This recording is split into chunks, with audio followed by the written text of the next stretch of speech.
know about prompt engineering? You have templates and you work on it. Can you raise your hands?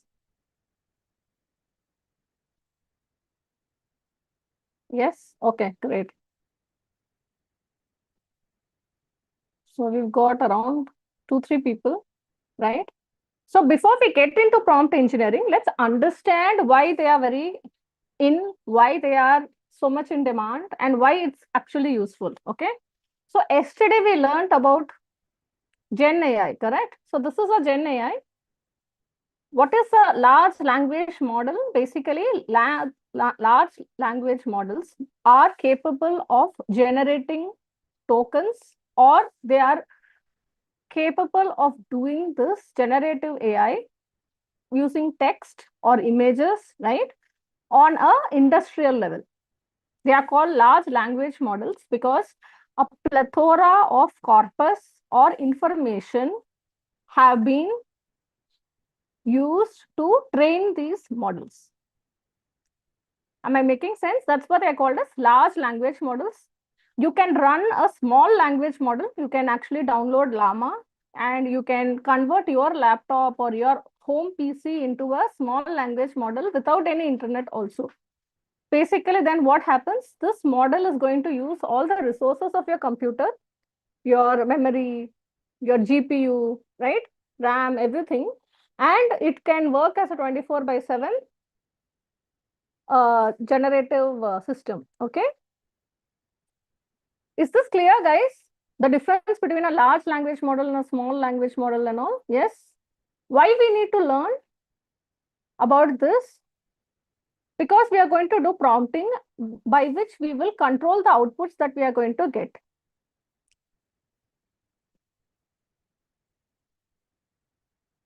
Are we in the same place? Shall we move on? Yes? Okay. So what is a prompt? A prompt is nothing but it consists of instructions and information, okay, using which one can guide the output. Yeah, Megha, you want to say something?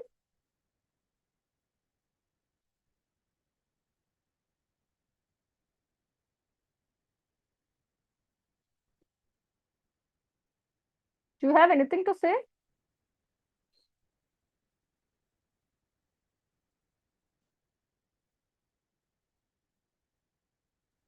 Anita Patil, yeah. You can use the mic or you can use the chat.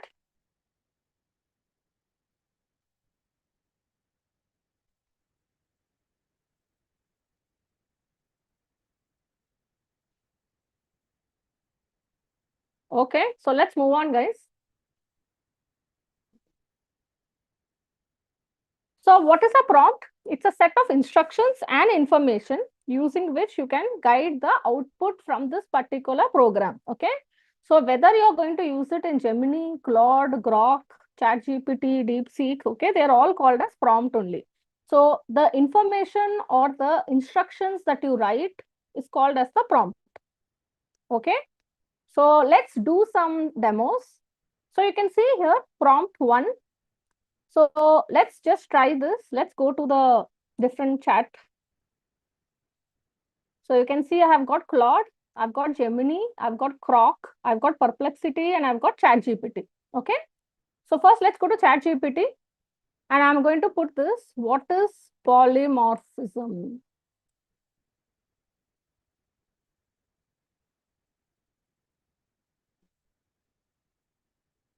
So you can see it is giving me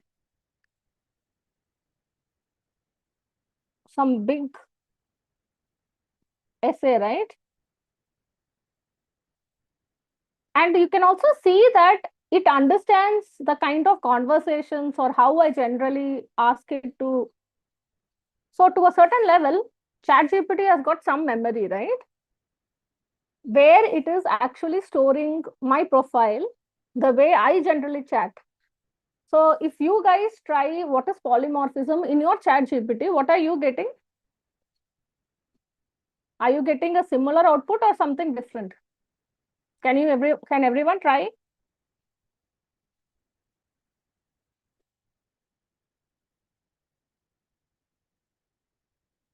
and let me know, are you getting a similar output or are you getting something else?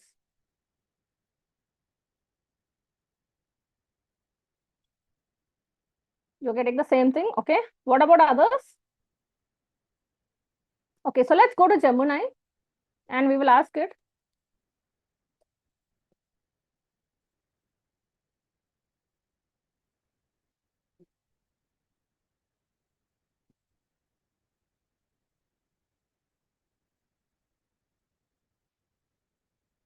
So is this exactly the same kind of output? No, right?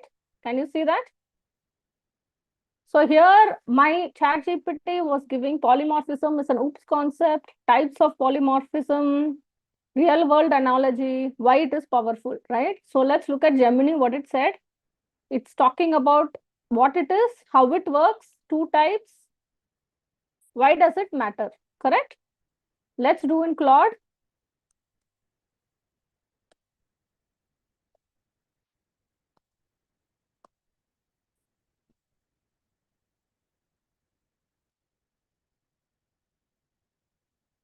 So here it is actually giving me not just the type, it is giving me some code.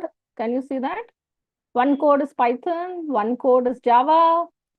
Then it's given me parametric polymorphism, duck type, duck typing, and why it is important. Okay. So can you see that it is not exactly the same? The outputs are different, right? Slightly.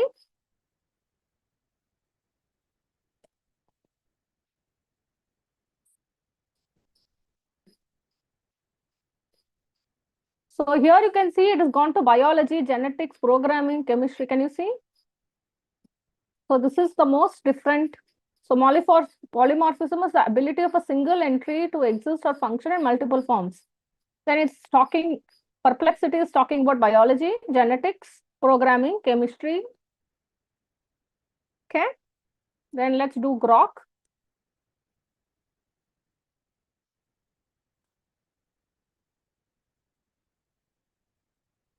Okay, so basically it's not working for me. It is saying that it is actually in high demand. Okay, so let's look at Grok later. So what did you find, guys? One question, did I get the same answer? They are similar, but didn't you see that it is different in terms of the construct and the format?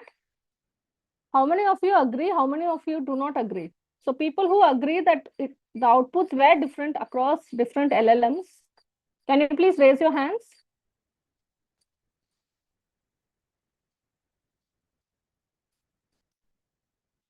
What about the rest? What about the others? You can also try, right? You can also try maybe DeepSeek and your Grok, right? It is different, correct? So this is the problem, isn't it? Different, they all of them probably were trained slightly differently, and they perhaps are also attuned to different kind of users. As a result, you can see that. So for example, I use ChatGPT quite a lot. So you can see that it is giving me outputs in a particular fashion. You can see that, right, everyone? So the outputs are in a particular fashion, correct? This may be slightly different from what you are going to get, correct? Because this is what I prefer. So when you are doing a lot of conversations in ChatGPT or in Gemini or anything else, they generally show you, know, 2, 3 formats and they will ask to vote. What are they doing in that process? They are basically saving your preferences. It will be linked to your account. Am I making sense, everyone? Yeah? Okay, now let us ask, so please press new chat. Now we will say define polymorphism like a researcher writing a paper and using this concept. Okay.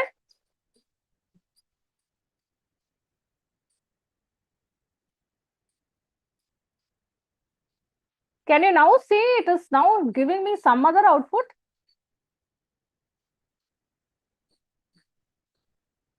It didn't even ask me what domain you are in. Pankajatta, no, no. Perplexity did not give me only biology. Perplexity is telling me that it exists in biology also. Others were only talking about programming, correct? When we did polymorphism. But Perplexity is telling me it's there in biology, in genetic engineering. So that's how it has said. Now you can see in ChatGPT, can you see now the output is completely different? Look at the language and how it's written. It's drier. It's much, much more mathematical. So basically, you can see that this kind of language generally is used in a paper, right? Can you see that?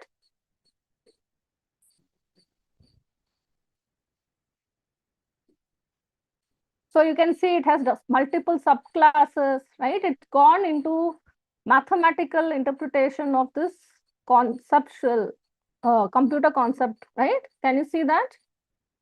Can you guys also try this and see what you are getting? Maybe we will try this in Perplexity to see whether it is giving me any biology related outputs. Okay.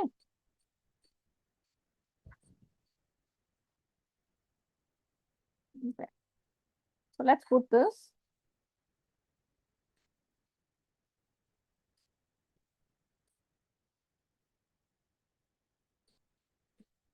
Can you actually see it's talking about biology now?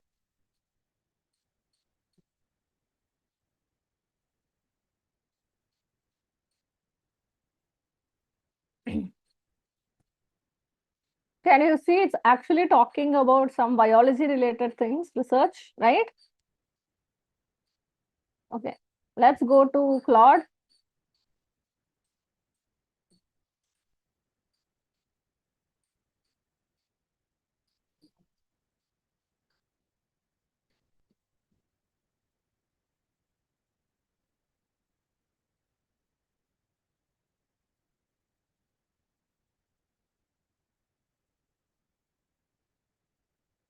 You can see that it is actually just giving me some input and it is telling me that you can write something like this. You can see this, everyone. So this is not giving me any content which I can copy paste into my research paper actually, but you can see that it is giving me classifications and it is giving me how you may look to write, right? Because I specifically said, right? Let's look at Gemini.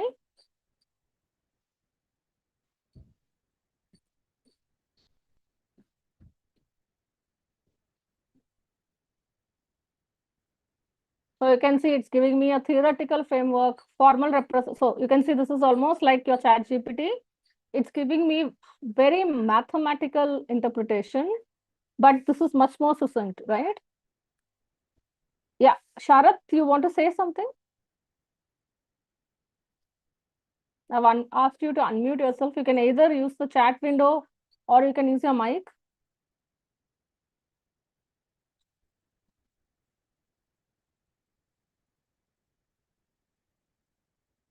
So can you see, guys, first there is a difference between what you will get across these different LLMs, correct? And then you can see that when I change the construct of my prompt, I'm also not getting the same output. I'm getting different outputs. Why? Why is this happening?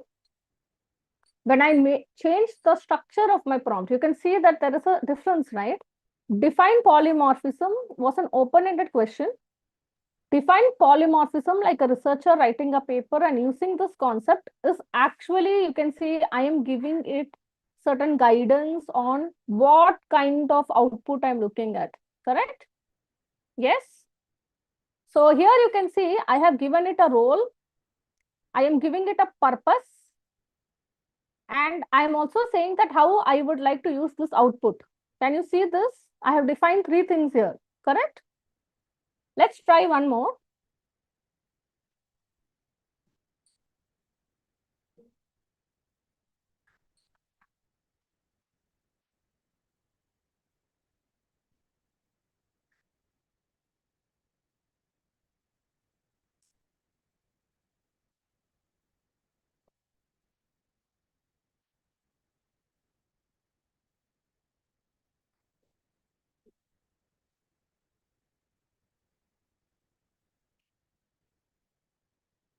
So here you can see, suppose I am teaching coding to a teenager. Can you see the outputs are different?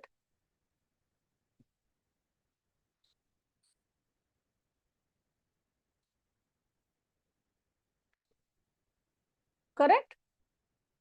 So basically it gave me a lot of code. So it is saying use codex, don't use this. Correct? Can you see everyone? So why this is happening? Can you explain? So we basically did that, right? So why is this happening? Any ideas? So the difference is the structure and clarity that we have given to our prompt. Correct? Why is this happening? Because LLMs do not use logic. They do not have any intelligence. What they do, they copy patterns perfectly. Or if I give it guidance, it will try to follow my guidance. They do not do any kind of executions of rules or logic or any other intelligence. Clear? But you know that what I am written here is making a difference. This is called as a context. Why? Because LLMs do not have long-term memory.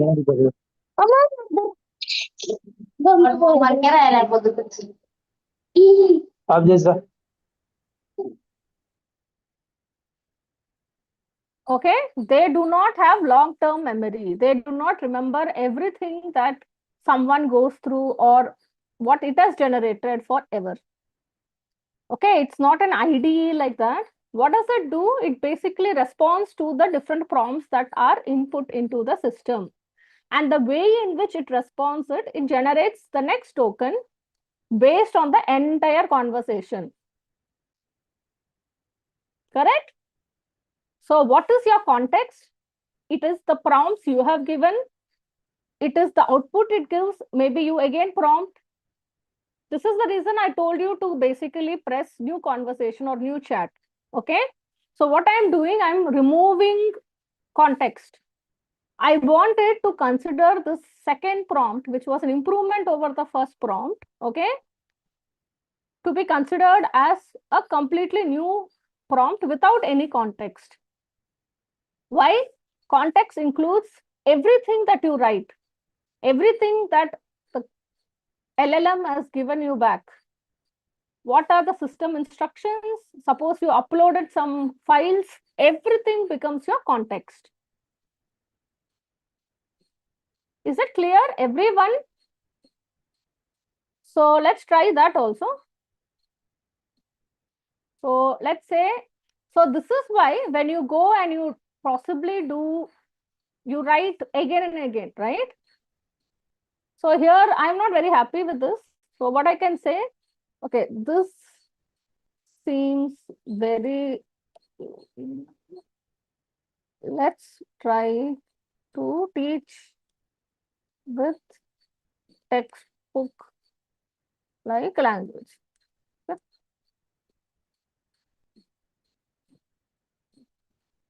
So can you see now it's giving me textbook like definition, conceptual foundation, types. This is literally like how a textbook, computer science textbook would basically read, correct?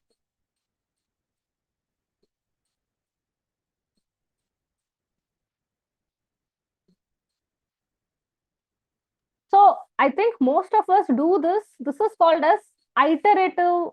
We are iterating with our prompt. We have not improved our prompt. What we have done, we have done iterative prompting to input to get a better output. Correct? We all do this, correct? All of us.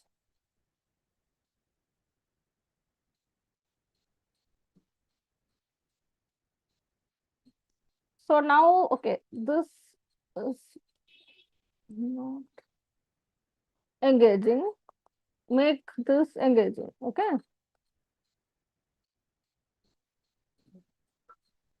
Can you now see that it is giving me some kind of example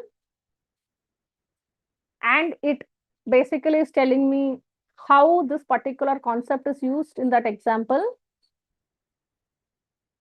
why this is powerful, architectural view. Can you see this? So what are all the context? My initial requirement, whatever output it has given, then you saw that I basically asked it to change. You can see it gave me something, but still, I never told it that I want to do polymorphism with computers, right? It is still taking whatever output I have given. Okay. Now let's say I am looking at this concept across cells, biology, and other subjects. Okay. So this is what Perplexity did.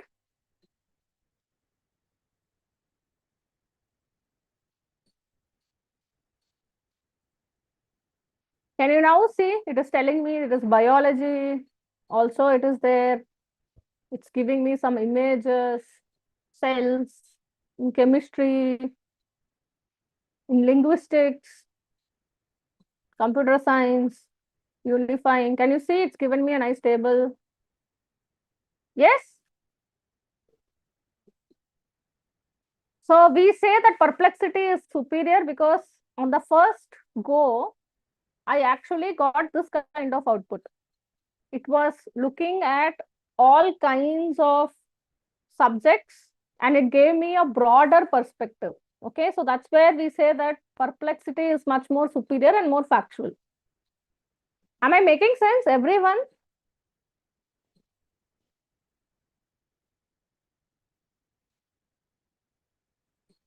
These are not memories. Please understand, they are not memories. I am writing more prompts. So every input that I do is called as a prompt. Okay, what I'm doing, I am adding context. Can you see here? I want this across cells, biology, other subjects. I've actually said, I've also nudged it to think about other domains. So this is literally an input I have given, right? Although it may not be very professional, you can see that it has given me very professional looking outputs. Currently, this is what we are doing. We do this again and again and again. And sometimes we perhaps will have such long conversations that the computer will say, basically show error, right? You have to try, rerun it a couple of times, then only it will run. How many of you have faced this? Do you have people who face that situation where your conversation is long, then you find that you have to run it a couple of times, reiterate it, it will show error and all, and then it looks like it has forgotten whatever it basically told you, right? You have seen that,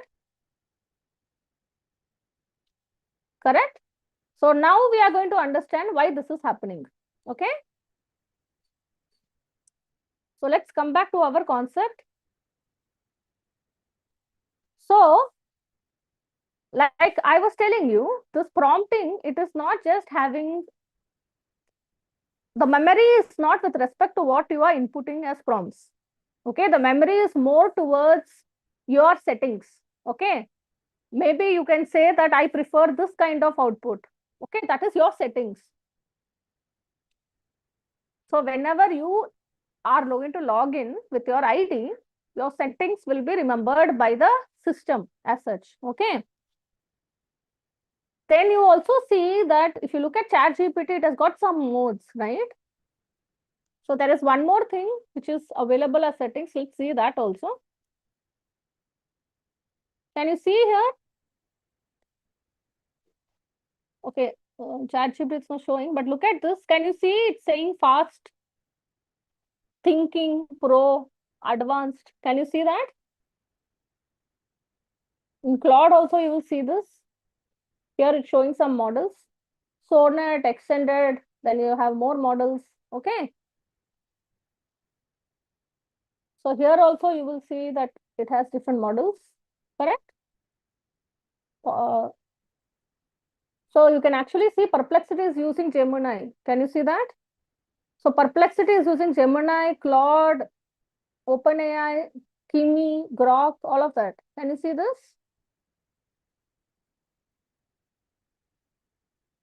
And here I can actually change the model.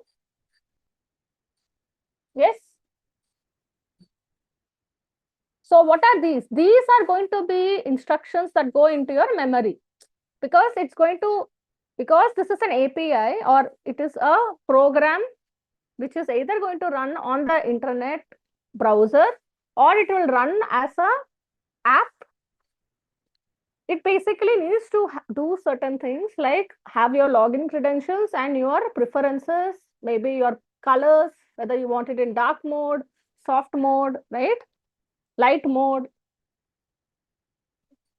These are preferences which get some kind of storing, but every conversation that you do, it becomes a blank state. Okay. So this is the reason that you can change your model for every conversation.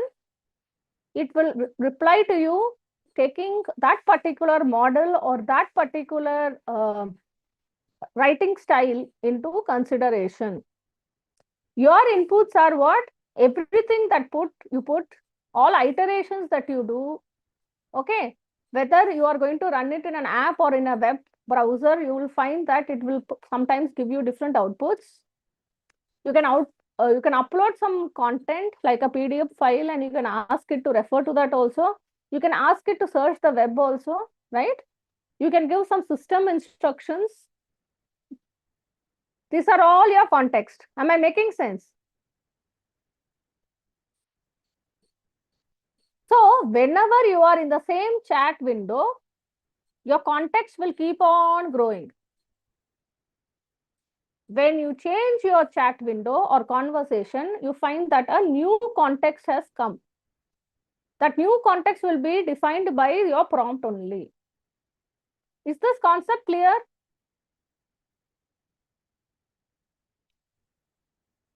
So between chat windows, nothing is retained. It may have told you or given you some output in one chat window. In another chat window, it can give you exactly the different perspective,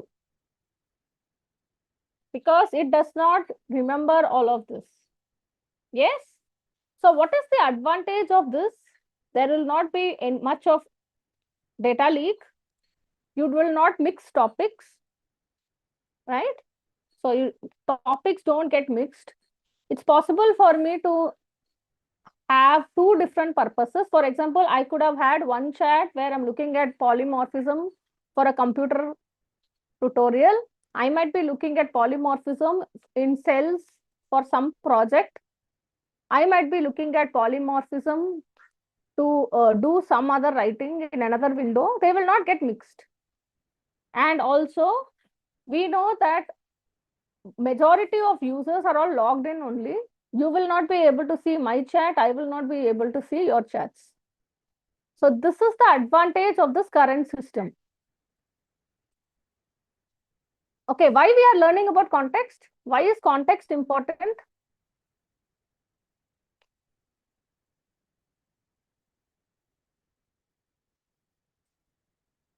Why is context important? Can you tell me, guys?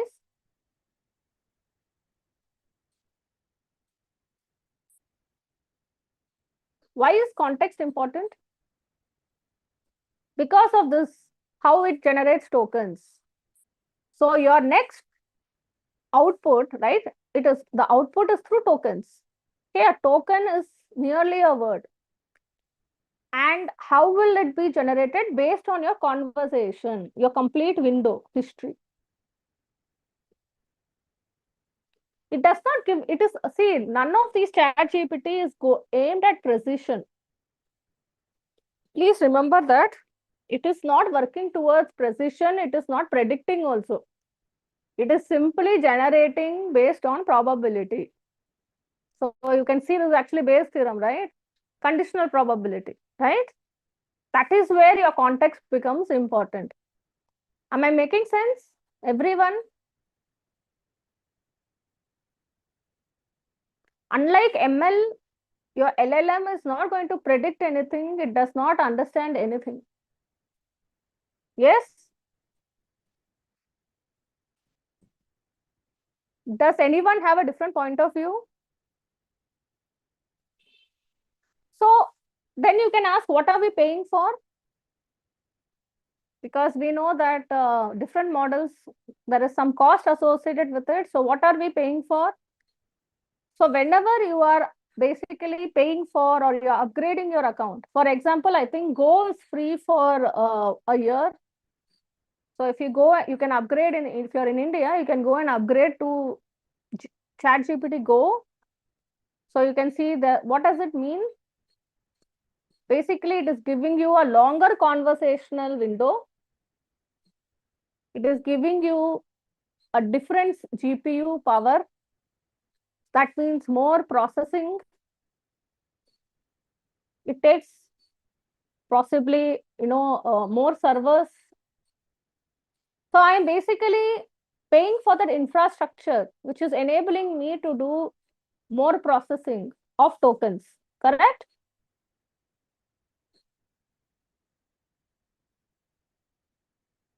So this is almost like software on demand, infrastructure on demand, outputs on demand, right?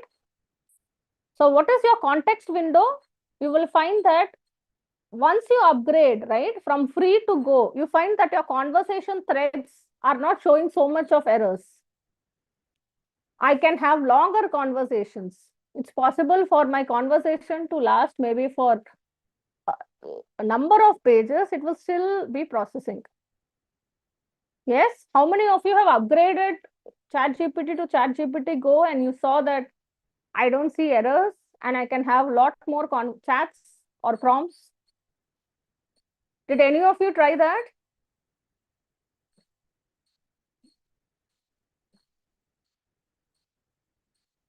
Actually, we should have tried Copilot also, right? Copilot is also ChatGPT only, right? So you will find this happening, correct? Why? Because it gives me longer context access because my conversational window is longer. I can upload more documents. I can process more tokens. Models also, I can select the latest models. I can select models which could be reasoning based rather than conversational based.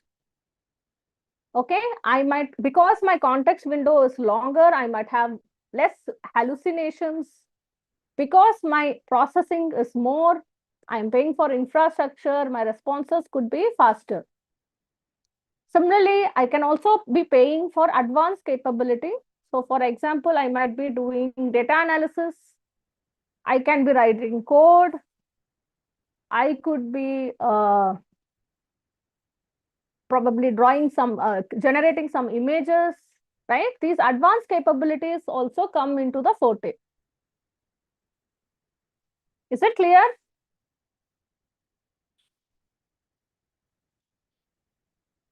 Anyone having any query on this slide?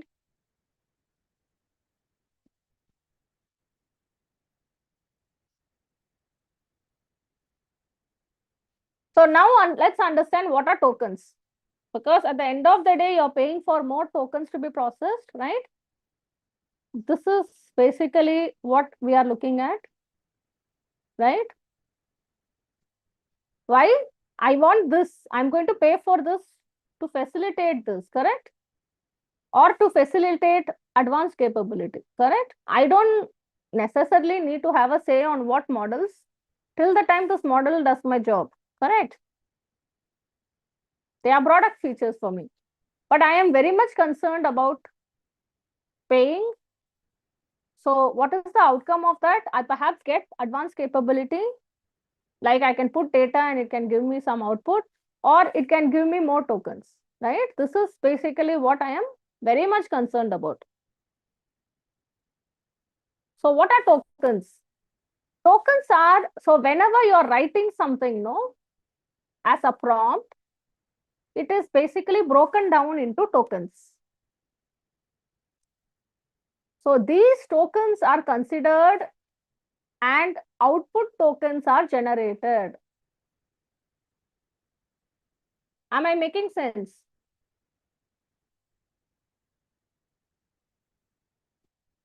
Is the concept of tokens clear?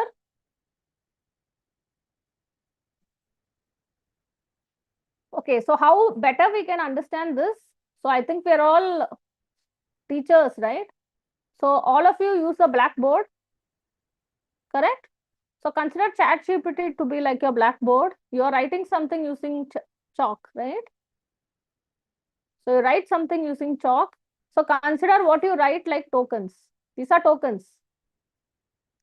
The user is basically you and me who are seeing teachers writing on the slide, sorry, on the blackboard. So these are tokens.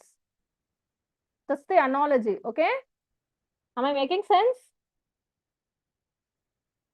So tokens are not sentences.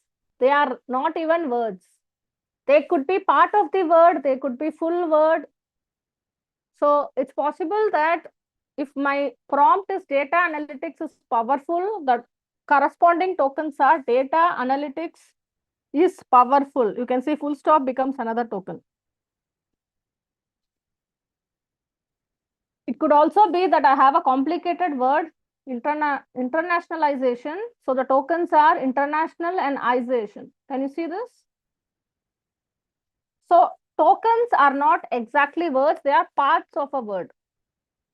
So roughly they are around 4 characters. Okay, roughly you will find that they are 4 characters long. And you also see that some words, complicated words could be split. Okay, so LLMs do not read your prompts. It basically considers these tokens.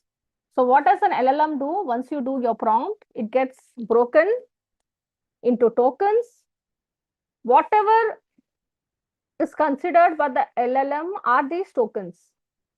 So these tokens for the LLM to consider, it needs memory and it has to consider these tokens sequentially, isn't it? Am I making sense? So they process it sequentially. So what is context then? So the context window basically consists of all the tokens that the model can access at any given point in time. Am I making sense?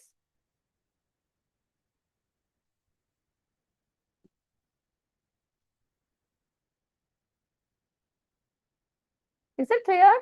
Is the concept of tokens clear? Tokens and context. Is this clear?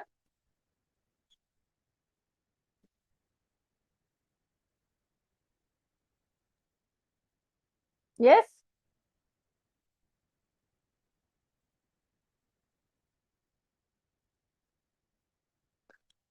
Okay, then suppose I have got 10-page PDF. Let's say it is having 5,000 words. How many tokens you think it probably was going to have? A PDF file of 10 pages and roughly 5,000 words. How many tokens, guys? Yeah, go ahead.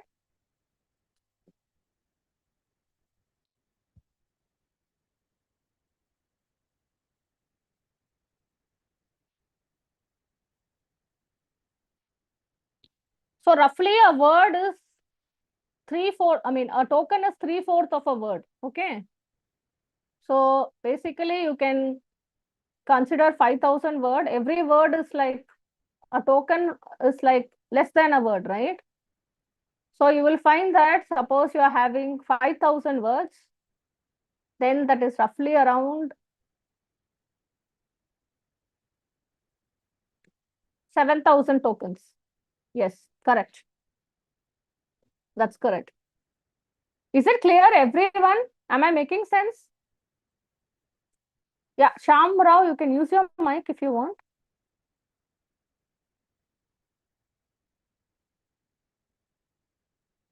Sushmita, can they unmute themselves? Yes, ma'am. They have an access. They can unmute. But they are only raising their hands, so I do not know. Okay, yeah, Shyam Rao, you can either use the chat window or you can unmute yourself. Please go ahead. Do you have anything to share?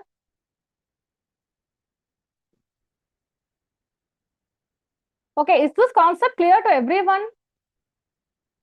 Tokens, context.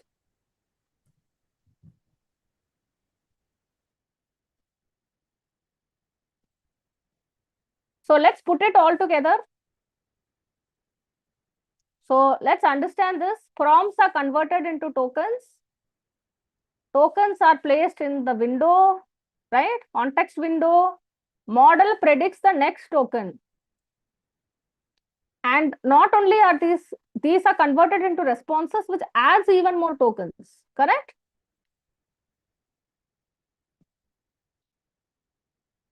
No, suppose I have 5,000 words. Okay, so I was telling you, no, one word is not equal to one token. Roughly 3/4 of a word is a token, correct? Why? Because it full stop, punctuation, and all can be considered as separate token, correct? So roughly 3/4 of a word, that is, or you can consider it as a token. So if you have 5,000, you will multiply it by 4/3, So your token will be more. So that is roughly around 7K. Rashmi, is it clear?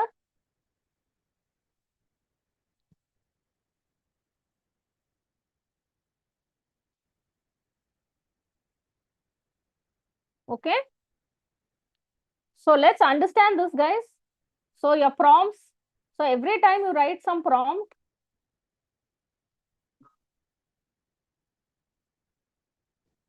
so your prompt is there. Okay. This prompt basically is get converted into tokens. Okay. These tokens are considered in the model. This model is going to generate new tokens. Okay. Now these tokens basically cannot be output just like that, right? So they are written into a response. What is response? It is some more tokens, correct? So this is nothing but this response will add more tokens to your model tokens. Okay, and that becomes your output. And the whole conversation window is now filled with tokens. So the machine, whenever it is getting more tokens from you, it will consider all the tokens. Am I making sense?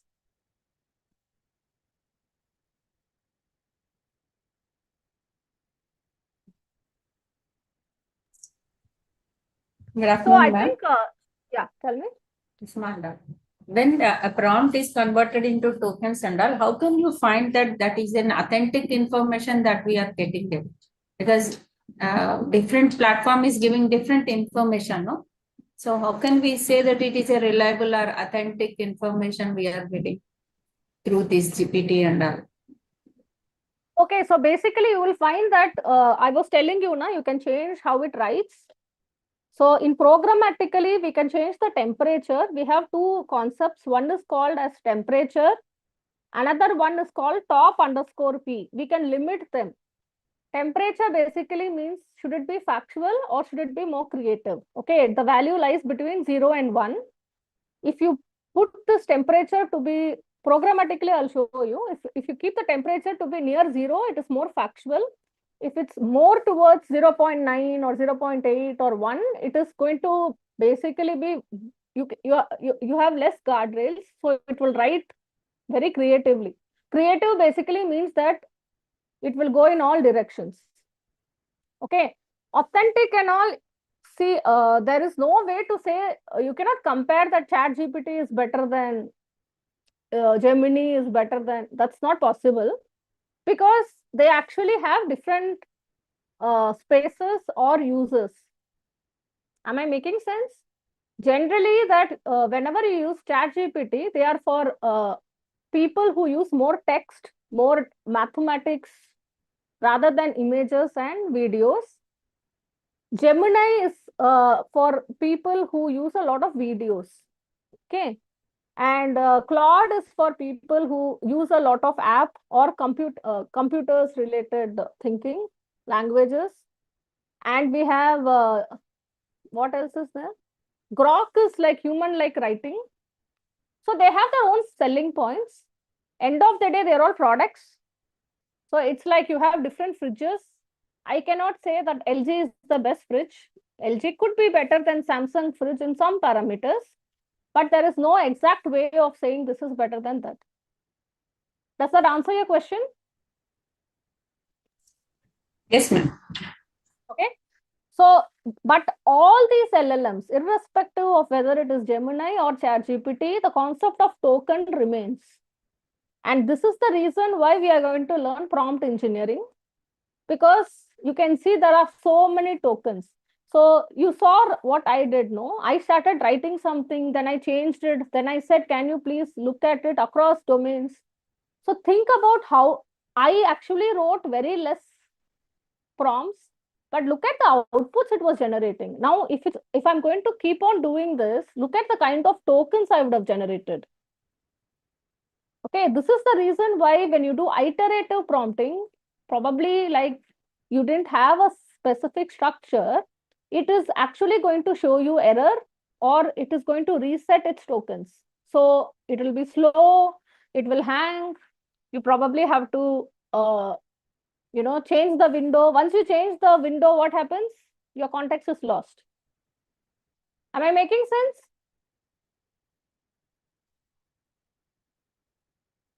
You want to register. So Sushmita, is there something to register? Yeah, I'm sharing the link.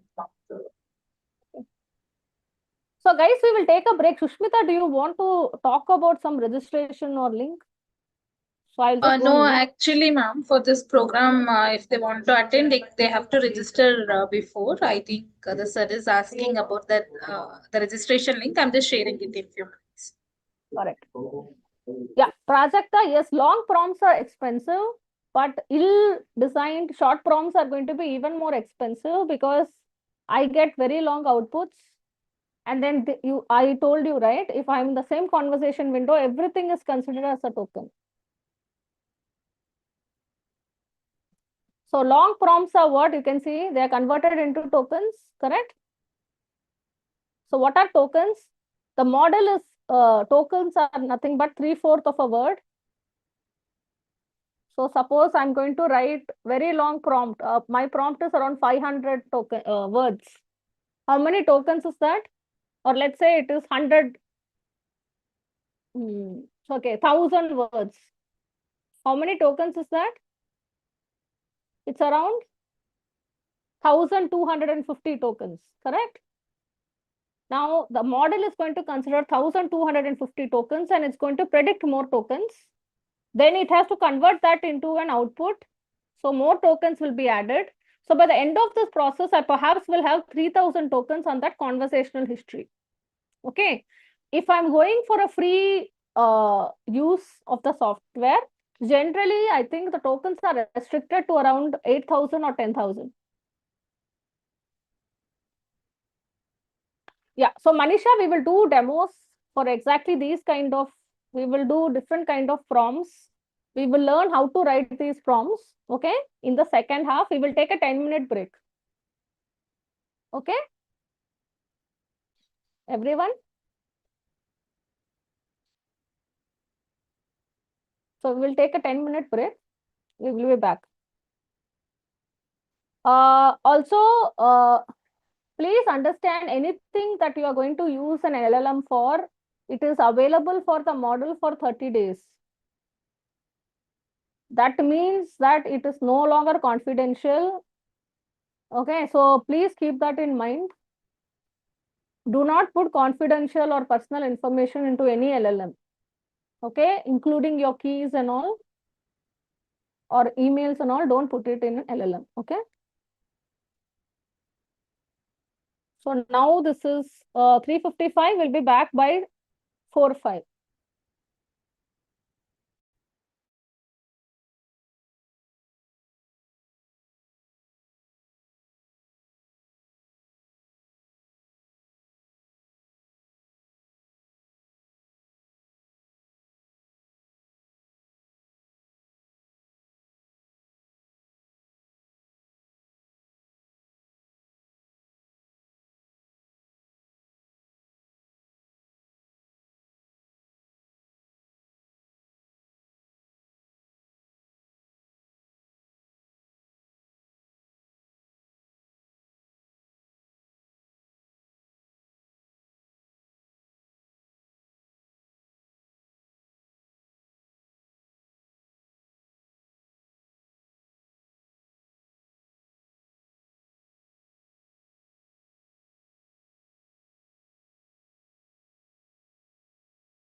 Okay, guys, welcome back.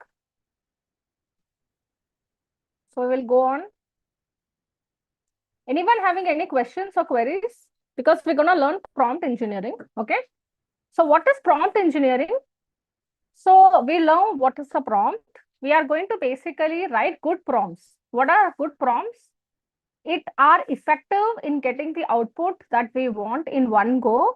It provides all the context, all our requirements, guidance, checks, right? That is what we call as prompt engineering. Okay, so we are going to focus on writing prompts for text-based tasks. Okay, so majority of these prompt engineering are text-based. Okay, and let's now understand why prompt engineering has become such a hot topic.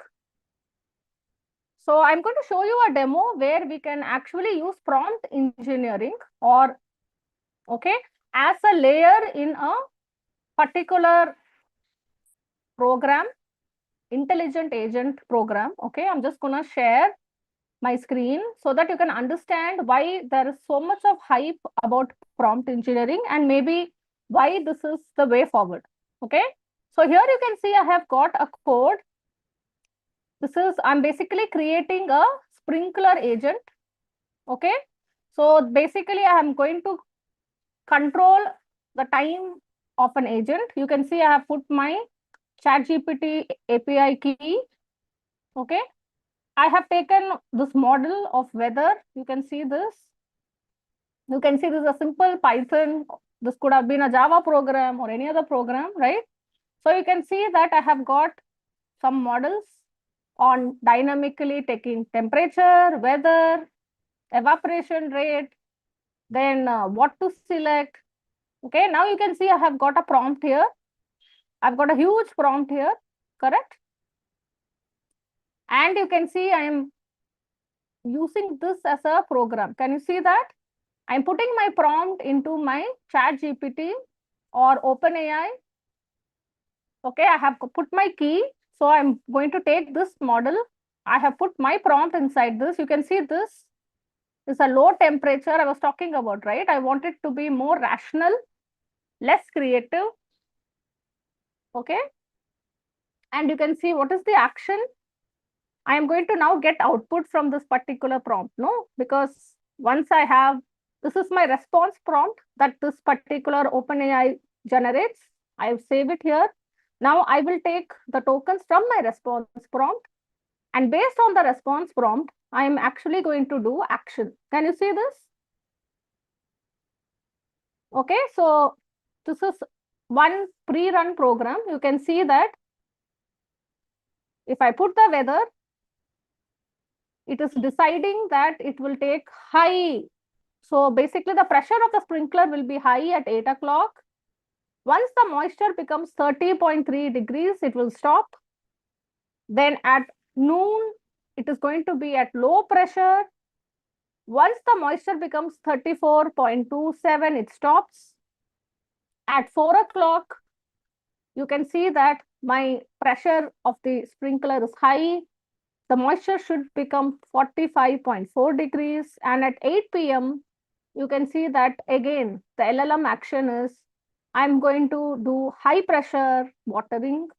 And once the moisture becomes 56.2 degrees, it will stop. Correct? So is this optimal? Let's look at some of the parameters. You know that my target, you can see, right? This is my target. These are my cycle. These are my pressure. So based on this, we have to decide. So initial moisture was 20. It has taken that, correct? Yes. Now, this is a logic, like many other logics that you can have. And you can see that we have used ChatGPT to process this output. In fact, ChatGPT is deciding, you can see here, whether the pressure should be high or it should be low or it should be off. So obviously here we did not take off. Am I making sense, everyone? Do you now understand why this prompt engineering is so much of demand. It is in demand. I think some of your computer science professors already know about it. So what did we do? Instead of saying that my moisture should have this level, an if kind of loop, I'm using prompt engineering like this. So literally in my code, that is what I have done, right? I had a prompt. I processed it using my OpenAI model. I took the responses, and basis the responses, I basically chose the action to be either off, low, or high. Did you guys see that it was actually working? If you want, we can run it once more to see whether it works. So let's do that if you want.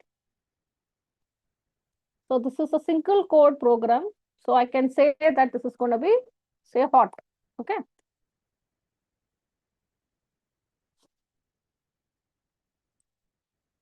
Can you see that it is processing it live?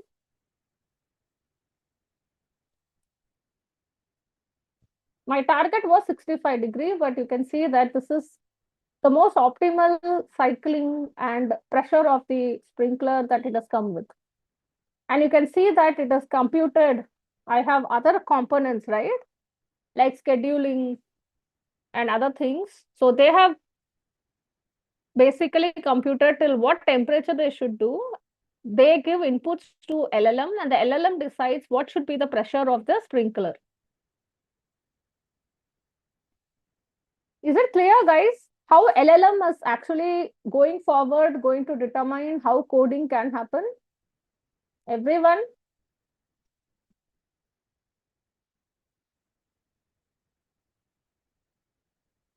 How many of you already know about this, that LLM can be used in coding?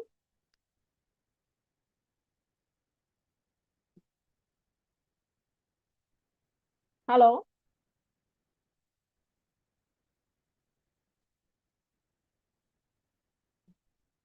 Okay, so this is the hype about IT sector and why prompt engineering and LLMs have become a big deal. This is the reason, okay?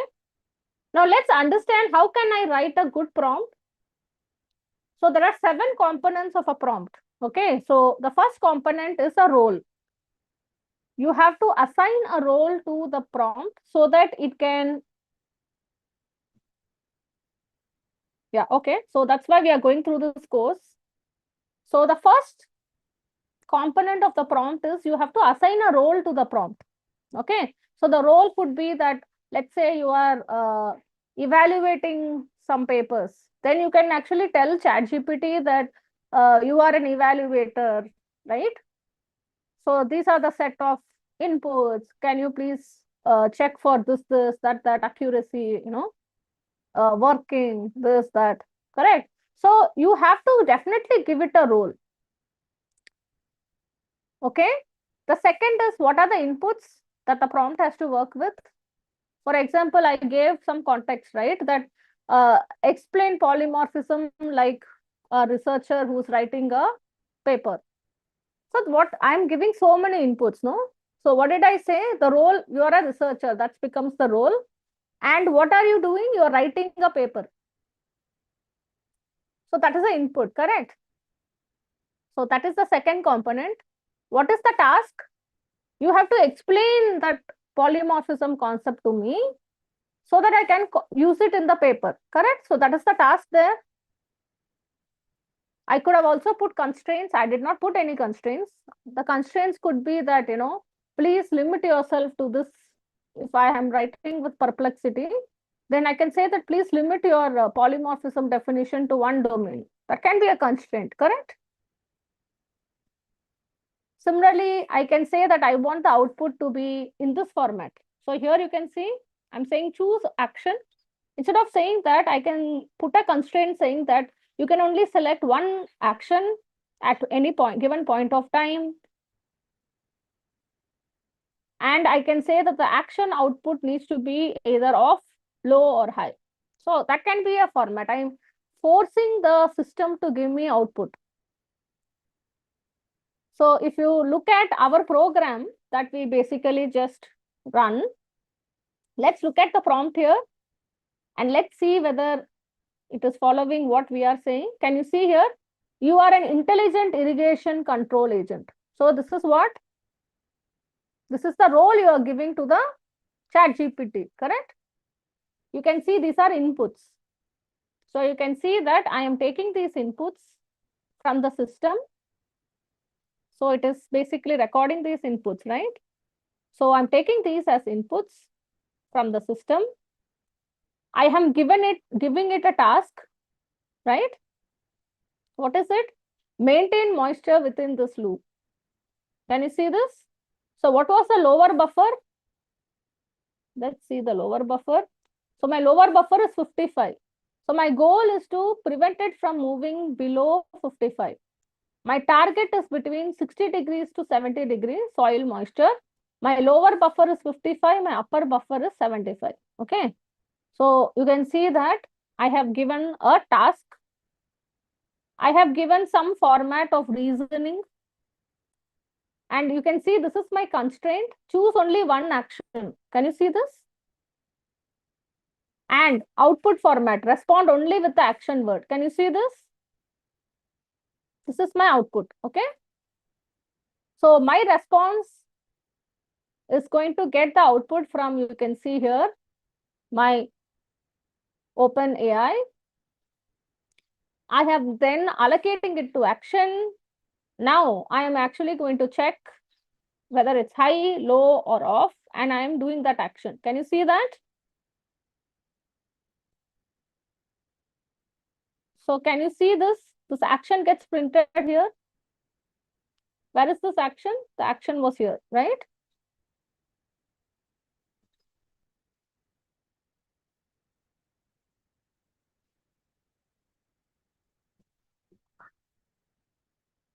Is it clear, everyone? How we have basically structured the prompting, correct? So now let's understand how we can do it for other tasks also, okay? So then we can put examples. We are going to learn how we can give examples because we know that an LLM is not logic driven. It does not have a brain. It is not intelligent. What it does is it is going to copy patterns. So if you give examples, it is going to follow the examples. Then we can also give some evaluation criteria so that it is actually going to give me some output about the text that it has produced. Okay.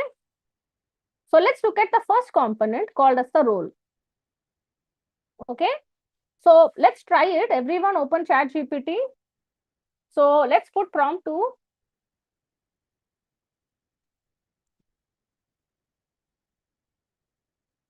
Okay. So let's say what water action for sprinklers is best. Okay. This is the first question.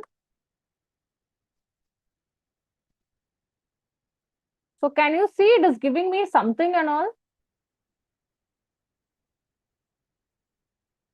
This is not making any sense, right? So instead of that, we say you are.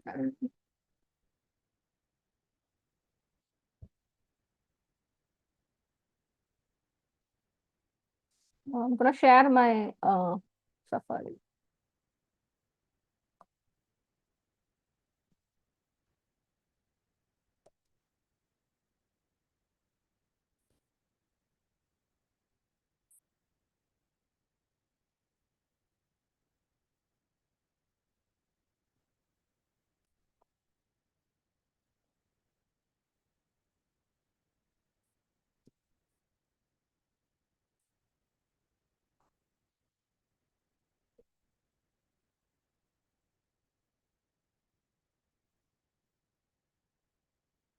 So can you give me at least now it is giving me something more relevant to me, correct? Can you see this? It is no longer giving me some methodology. It is giving me deep and infrequent rule. Can you see this? Weekly schedule, cycle soak method. Can you see all of this? Yeah. Of course, it knows my profile. I told you, right? It is telling me I am in this place. It also knows that how I like to converse. So it is basically giving me something like this, correct? Yes.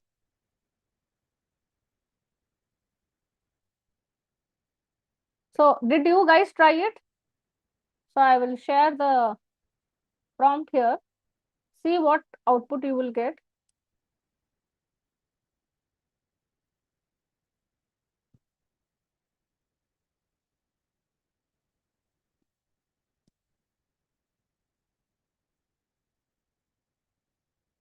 Yeah, I'm sharing the prompt. Please open a new window and use it.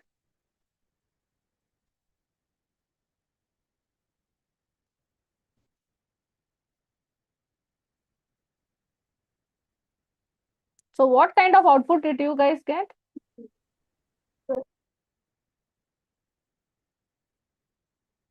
Did you get something like this or something completely different?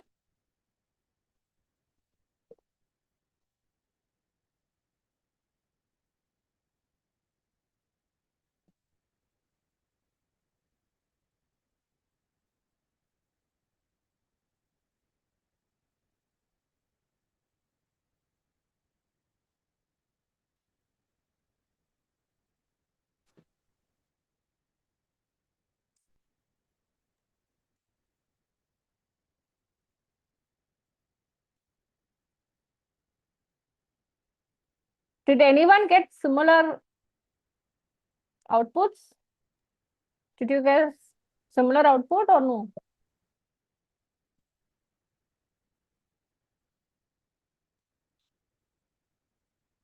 Actually, I should copy the prompt also. Let's see what I will.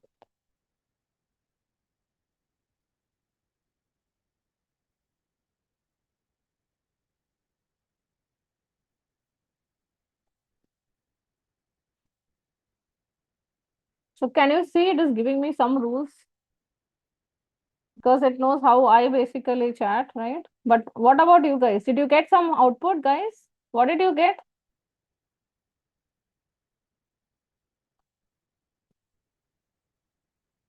How many of you tried this prompt? What is the output you got? Please raise your hands, people who have completed the prompt. So here you only have a role. There is nothing else which is specified, correct? So what is the output you get? Okay, Bhavana, what did you get? Bhavana, Jyoti, yeah. You can The share same what is the prompt, output. ma'am. Yeah, tell me. What is the output you got?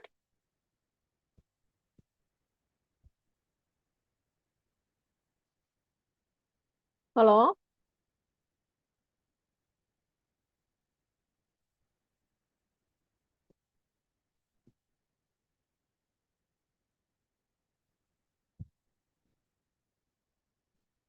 Okay. What about others?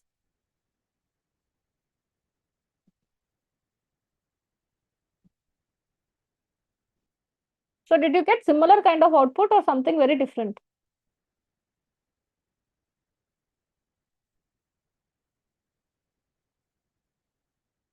Okay, so let's go to the second component of our prompt, inputs. So you can see that when I actually asked it for what action I should do, it told me, please give me inputs, correct? Generally, it does not do it. Okay. So generally, it does not do that. So since it is used to my style of prompting, it is telling me, please give me these inputs. Okay. But if you give these inputs, you will see that most of us will get very comparable outputs. Okay, let's try that. I'm going to share the second prompt now.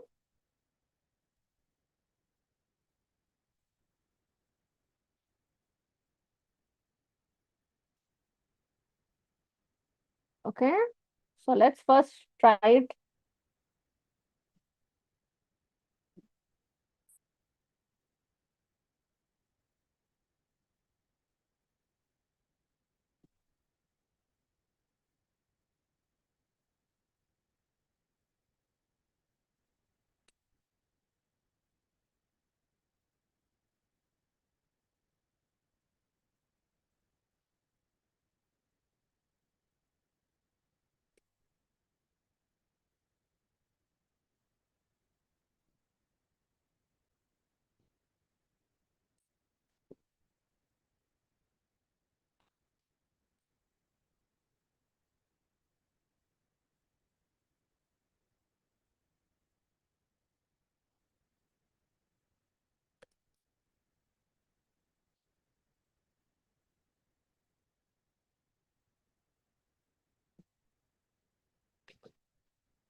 So can you see now it is giving me something better?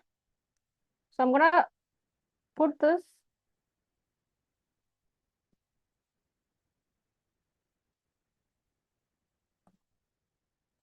See what is the output you're getting. I got an output here that action is high. So I don't know what that is supposed to mean. What did you get?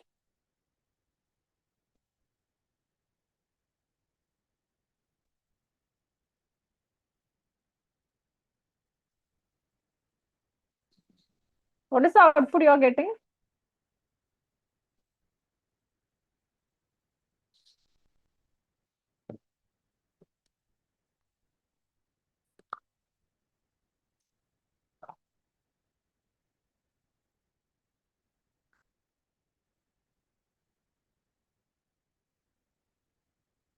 Okay. It is giving you an action plan, is it? What about others?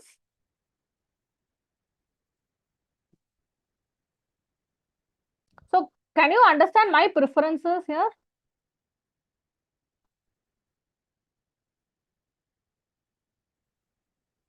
So you can see, right? Okay.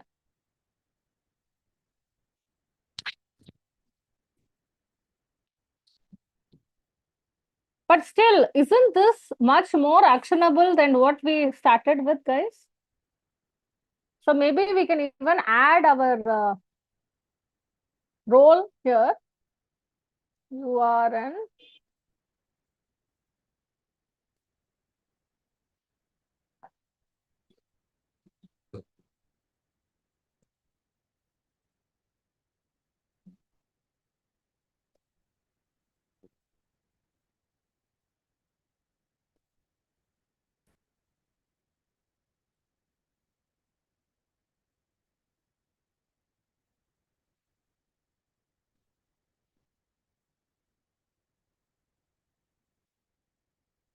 yeah, Shamo Goti. Yeah, you can either use your mic or put it on chat.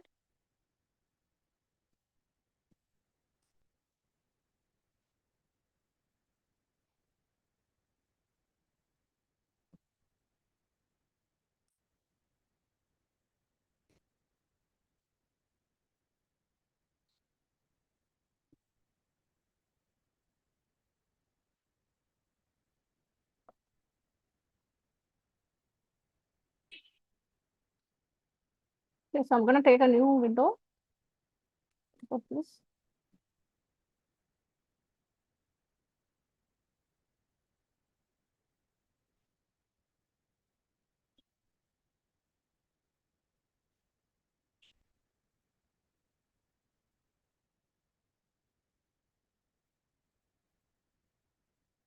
Okay, so you can see it is giving me something else. So it is on some other. So my chat GPT is like doing something else altogether. Can you see this? Target 60% hot, evaporation is high. So you can see high, it's giving me some explanation, irrigation, correct? Can you see this, everyone? So it is high, but it's giving me so much explanations, correct?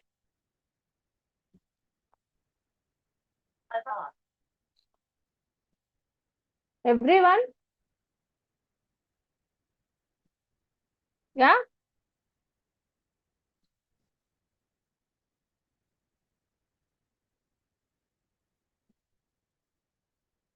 Okay. So you can see that by just putting two components, right? The role, and you can see here I've given some inputs, and also I'm asking for a proper action plan. That is also like I'm specifying the action, right? So that is our third component. So let's look at our third component.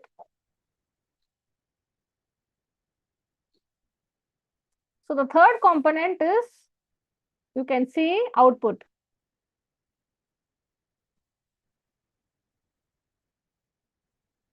Just give me a minute. No?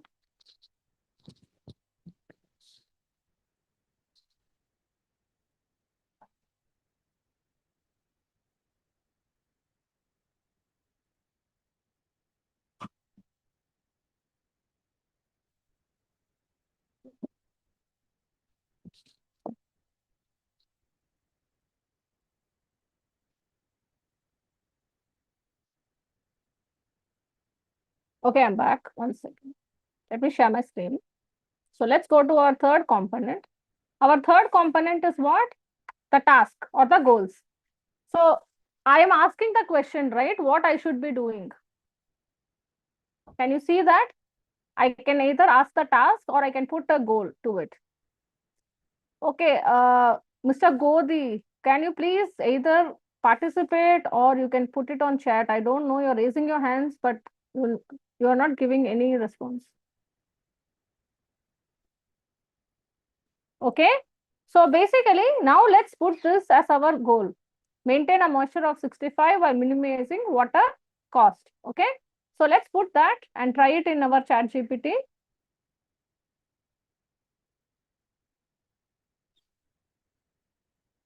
Okay, so we already had some.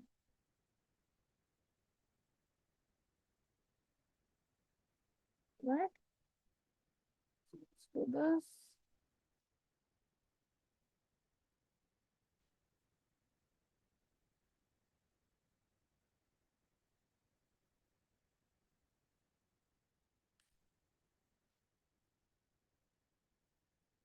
Okay.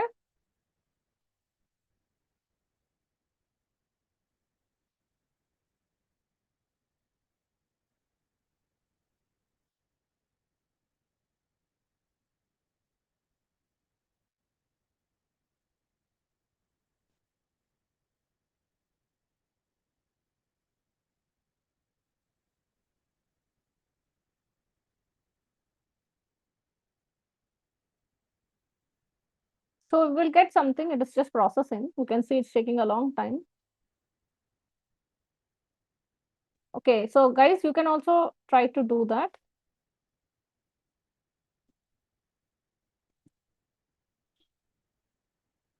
You can see what it is doing. It is giving me a strategy. So you can see that the current moisture is 25%. It is actually not contradicting me. Can you see that? We don't know what is the current moisturizer. It could have, if it had wanted, it could have got it from the internet instead of temperature, correct? But did it do that? No. It is just taking my word that the current moisture is 25% and it is giving me some plan, right? So this is also, you can see what we call as, that it is not giving the truth or it is not having enough sanity checks. So these would be the other components where we will ensure that it checks all of this. Okay. So you can see that approximately we need 4 to 6 liters. Rough estimate is around 18 liters. Okay. Split into 2 cycles. So it's giving me a plan. No. So Jyoti, it understands my preferences. You can see it even knows that my location, right? Since I use ChatGPT quite a lot, it is basically I have set certain personalization. Okay. So you can also put some preferences and personalization like that if you want. Okay. Ideally, it should not do all this, but it now it started doing all of this. Okay. So if I try it in Google Gemini, it will not give me all of that. Because I don't use Gemini. Let's see.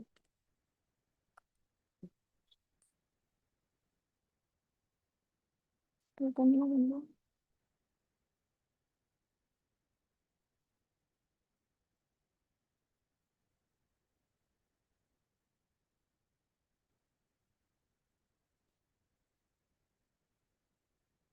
10 p.m. to 5 a.m. Can you see? It is basically telling me that since there is evaporation, you water in the night is what it's saying.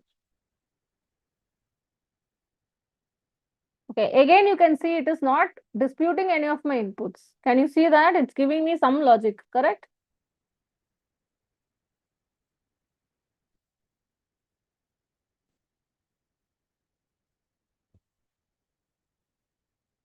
Yeah, everyone. So this will be how you will get in ChatGPT also. I don't know why it started looking at my location and all. Okay, ideally, it should not do that.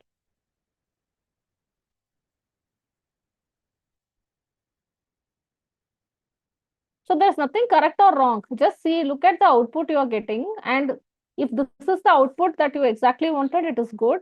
If this output is not good enough, then we are going to add more components to our prompt. Okay, that is what we are working towards. For me, my output was not good. You can see that even between different LLMs, I'm getting different types of outputs, right? So I'm going to put some constraints because I do not want these long sentences or new things. I basically wanted to have some constraints. Okay.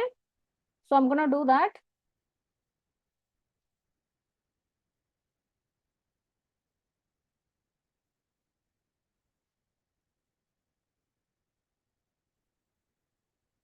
So let's merge certain things.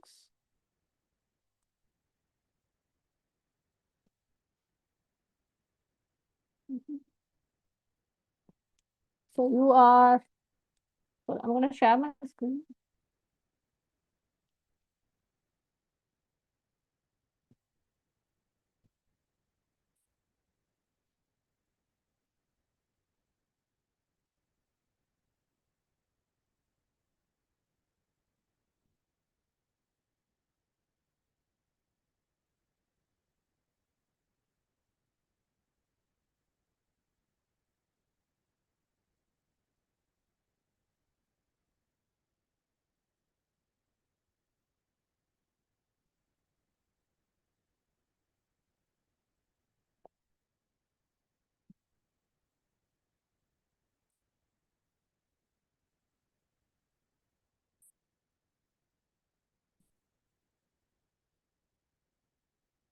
Now I'm going to put constraint. Okay.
Okay, so this is, you can see what I have done. I have given the role, I have given the inputs, I have basically asked what I want, the task, and I have given the constraints. Okay, let's see what it is going to do.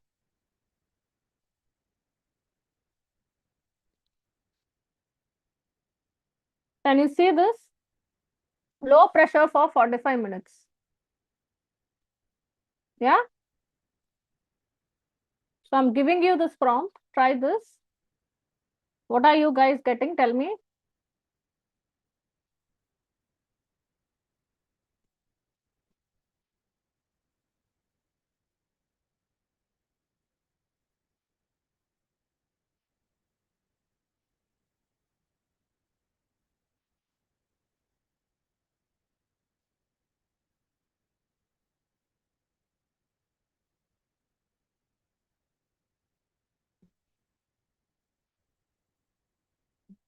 So we can try it here.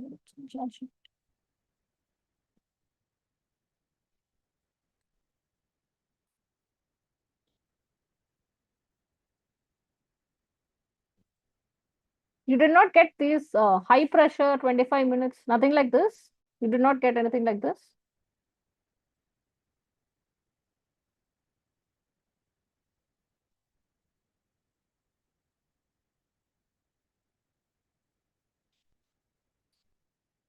Okay. So I have got from ChatGPT high pressure 25 minutes. Okay. So you can see that currently different LLMs or even different users are getting different outputs. Correct?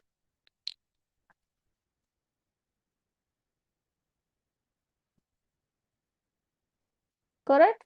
Yeah.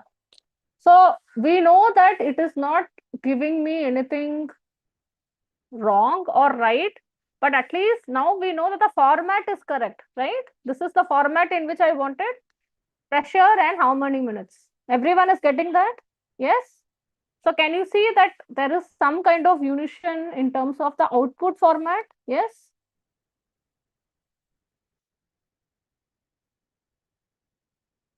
Sushmita, can you please give some feedback link to Gaurama? Yeah, yes. Okay, so now you can see that by basically we have only used how many constraints we had? So we have only used 4 of the 7 components, correct? And you can see that we are already getting some kind of similarity in our output. So what are the similarity? It is only giving me what outputs I want, right? So what I have done, I have also asked for an output format. So although we did not go to the slide, what did I do?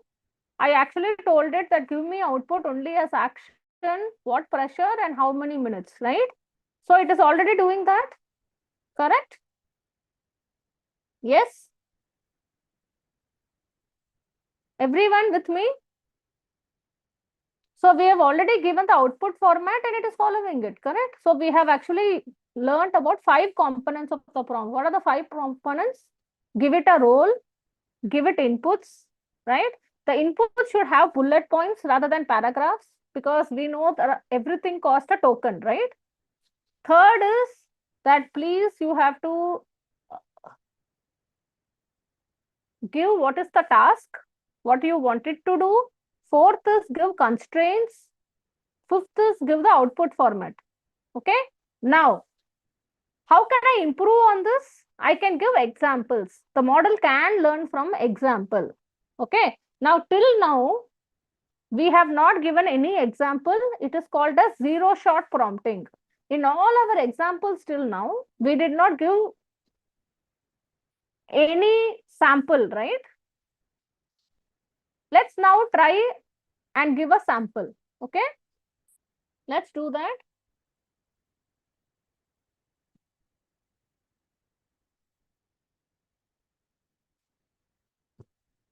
Just give me a minute. Let's just copy it.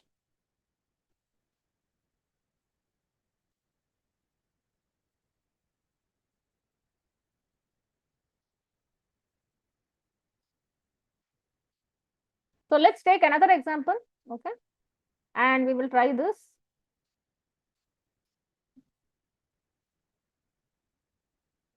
So we're going to try a new example.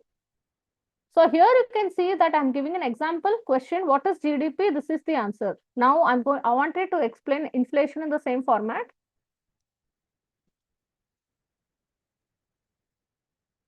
Can you see this?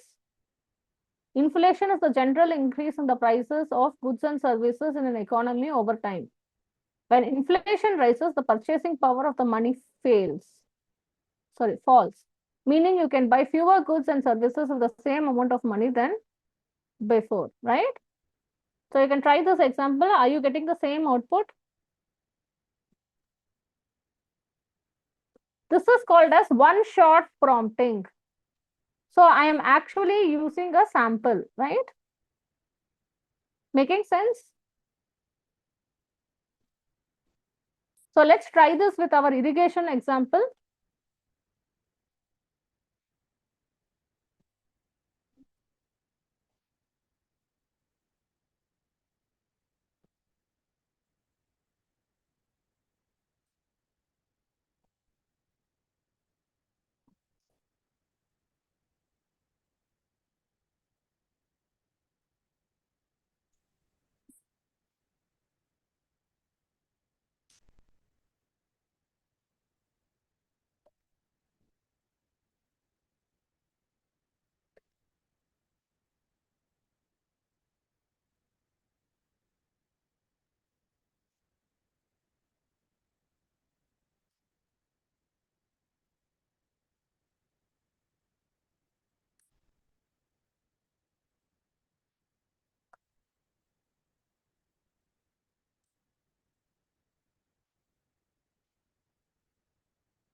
So let's do another example.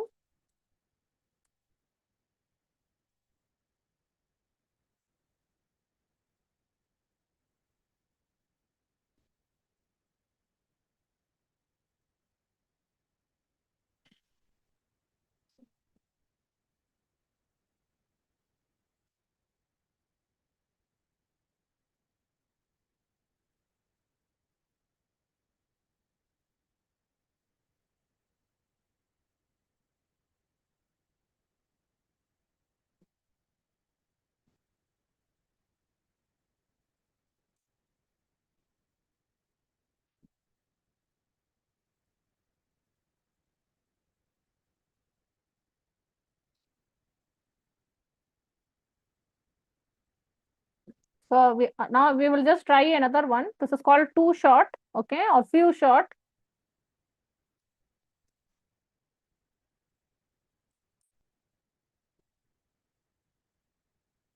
Let's change this.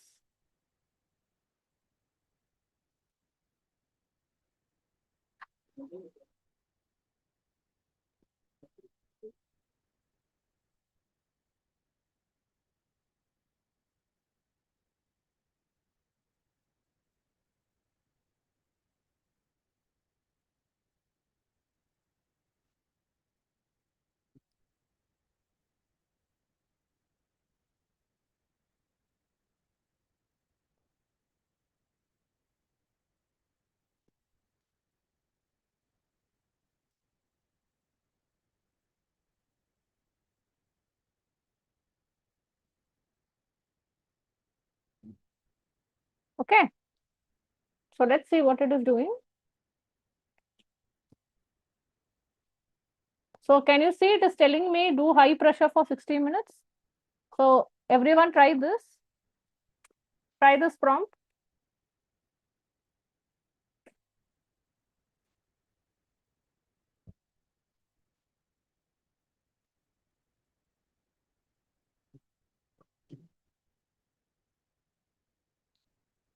Tell me what you are getting. So Gauramma and Shairu Pingale, it's okay. Yesterday feedback is done. Today, I think the link was just shared on this window. If you have just joined now, you will be getting the feedback link once more in some time. Please wait.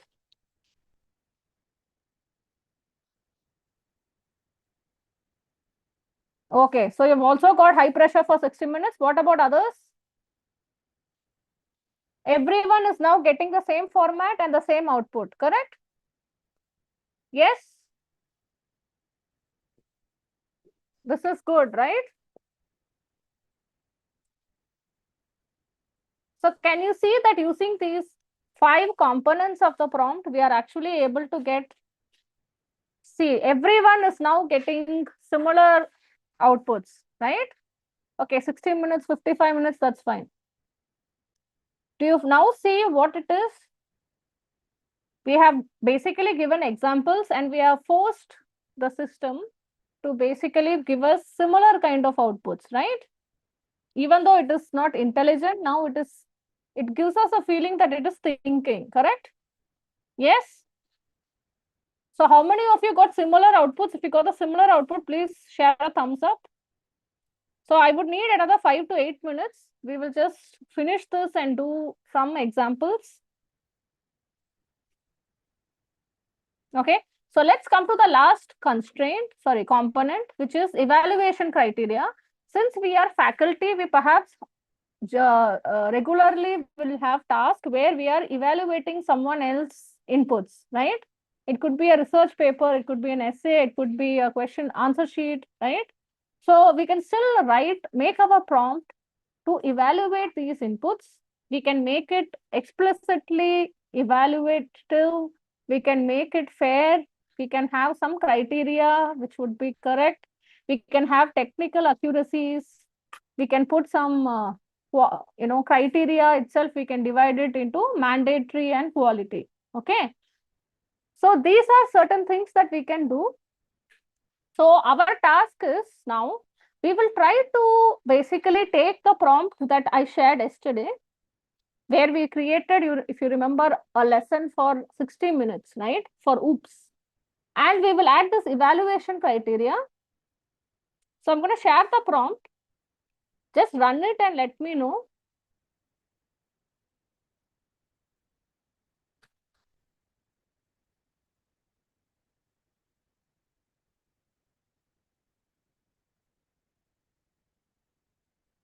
So this was the prompt we had yesterday, correct? So we can just take that.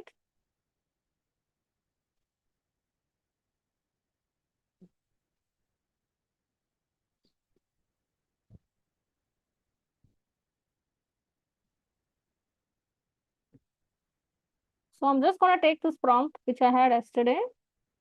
And I've basically, if you see, I've added evaluation criteria. Yes. This is the prompt I have given.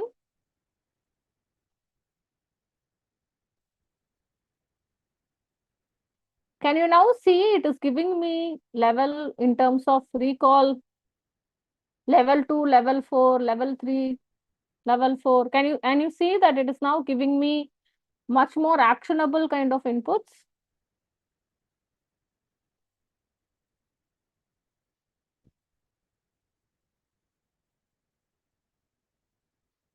Can you see that this literally looks much more usable than what we did yesterday?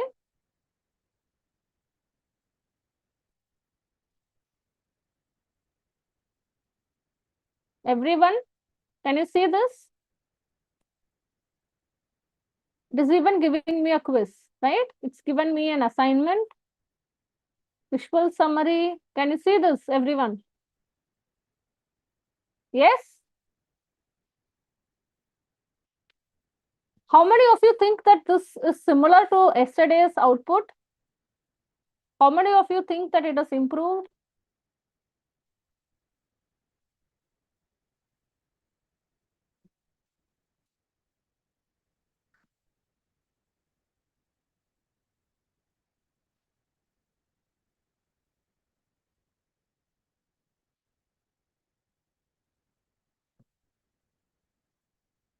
Can you see how many of you think this prompt has improved the output over yesterday?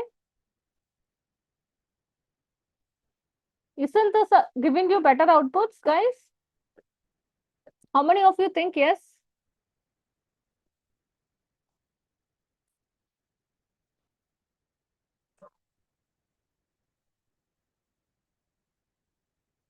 So just by adding evaluation criteria, yesterday the prompt I gave you had everything, correct? It had the same class overview, class plan. It had everything, correct?